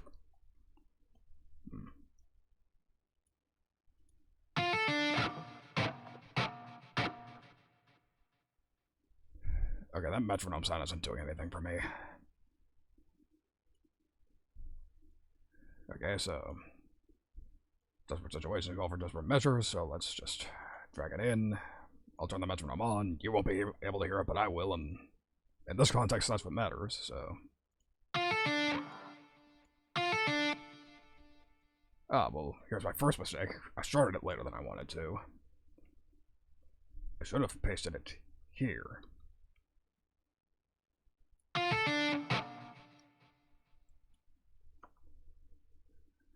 So if I place it in here,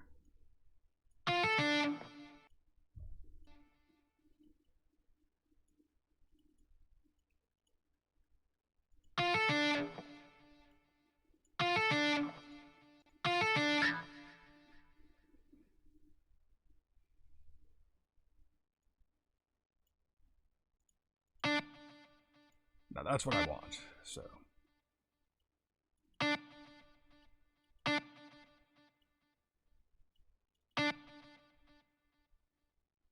So if I do it this way.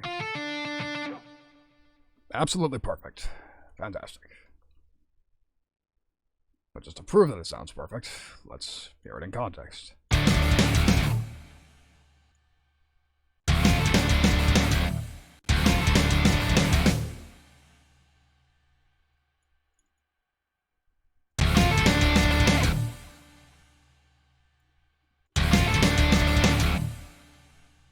Yes, just like that.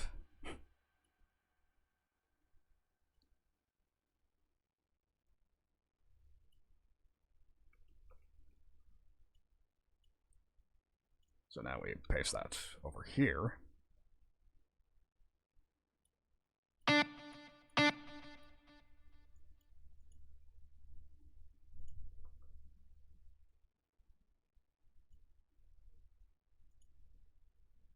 So if we place it here.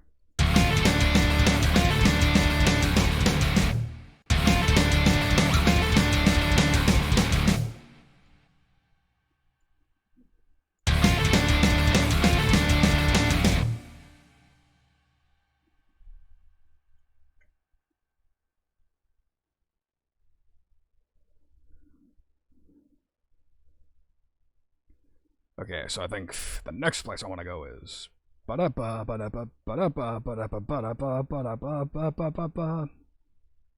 least the I know I want a melody and in that particular wheelhouse.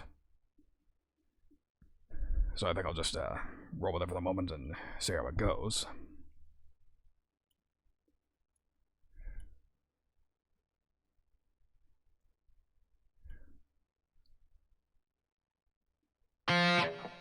But first I gotta figure out what note that is.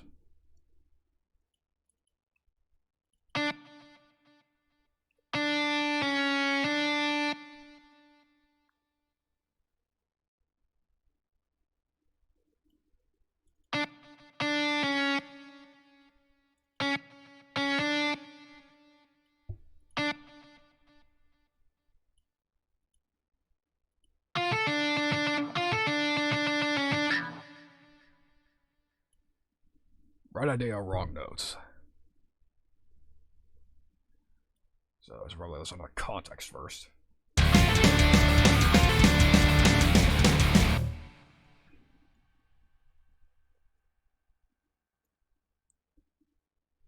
So I actually want the next note up.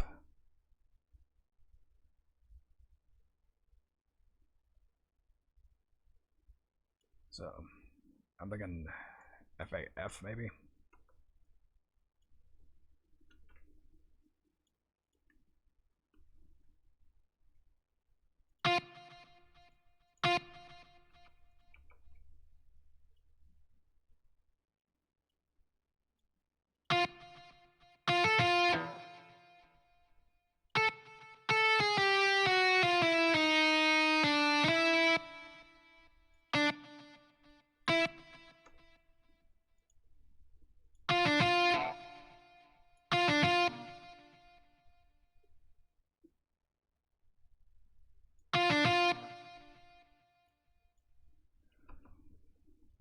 Let's put it back in the context of the full mix, just to make sure I'm not doing anything too dumb here.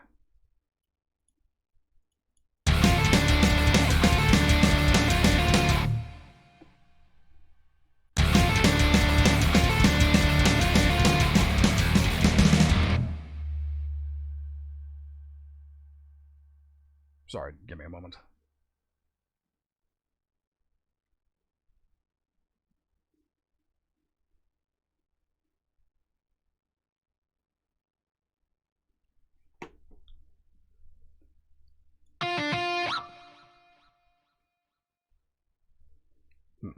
Actually, on second thought.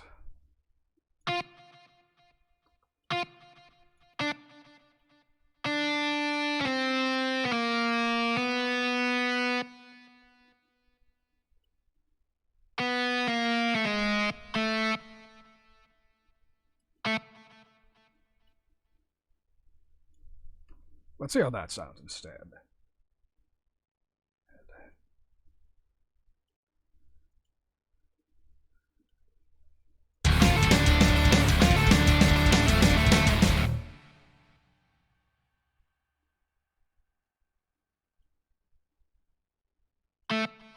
Actually, I want to do that in reverse.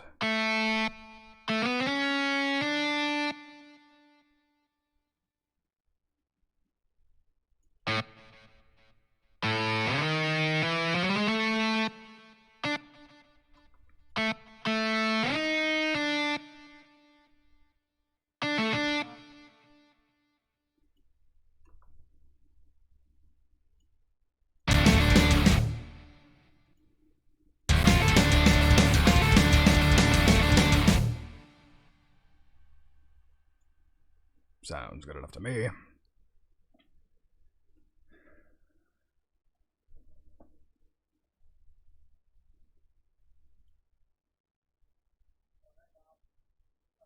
So I need to hit a D sharp at some point, probably to start this riff.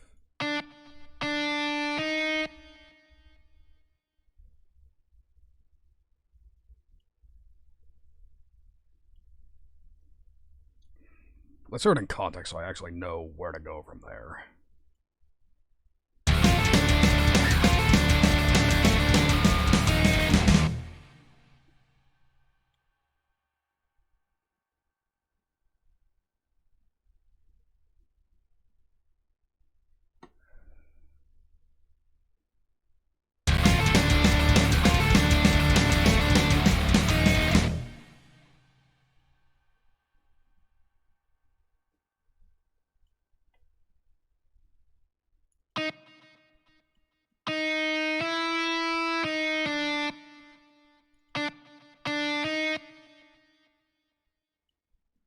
Just a random will I had. Still haven't figured out how to connect this to this, but...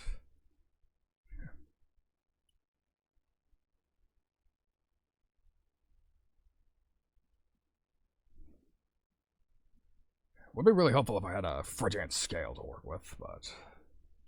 I didn't have the foresight to work with that.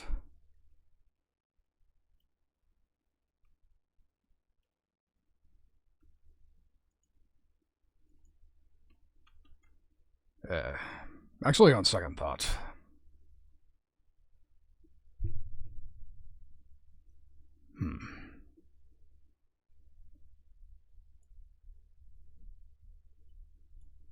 Actually, I think we'll leave that for a second. Let's move over to the chorus. Maybe something will jump out at me there.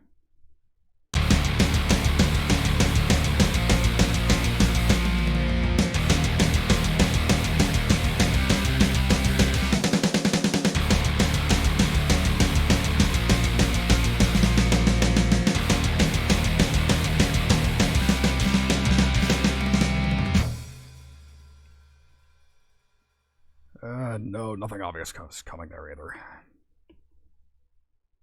Yeah, I don't know what to tell you guys. I think I'm actually sort of out of creative gas for the night. I mean, I would say I made pretty decent progress, though. Yeah. I guess, I suppose it wouldn't be too shameful for me to, take a break here for the night. This was quite a good bit of progress I had. That's an entire guitar part and, like, a third of the lead. That's pretty good progress for anyone's standards.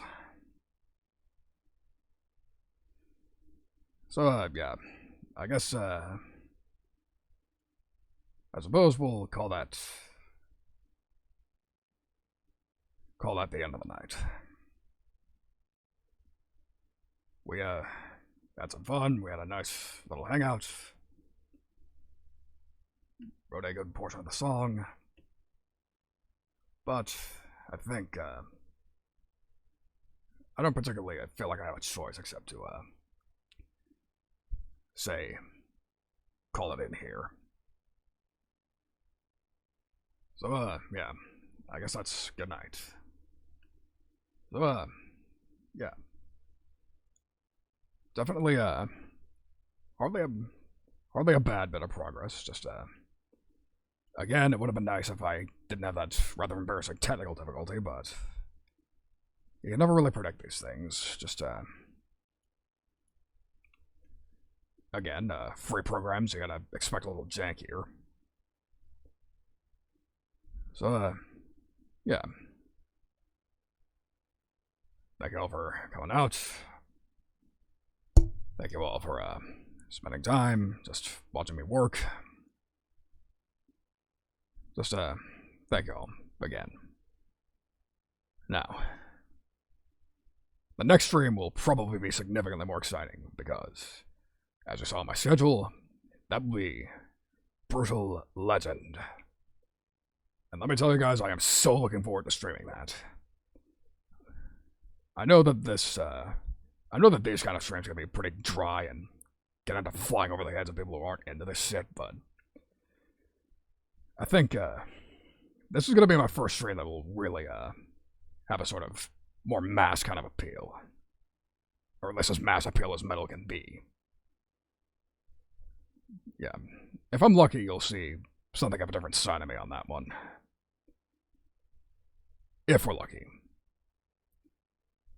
But I'm still feeling somewhat confident.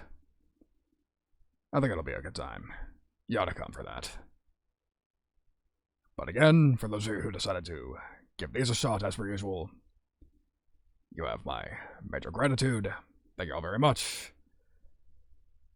I think it's time for us to pick out a raid target.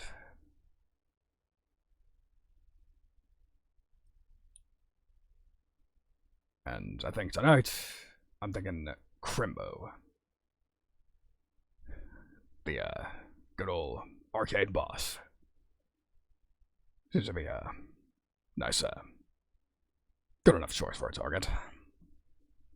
So again, thank you all for coming out. Let's go say hello to our friend Crimbo. Thank you all. Good night. Let's go say hello.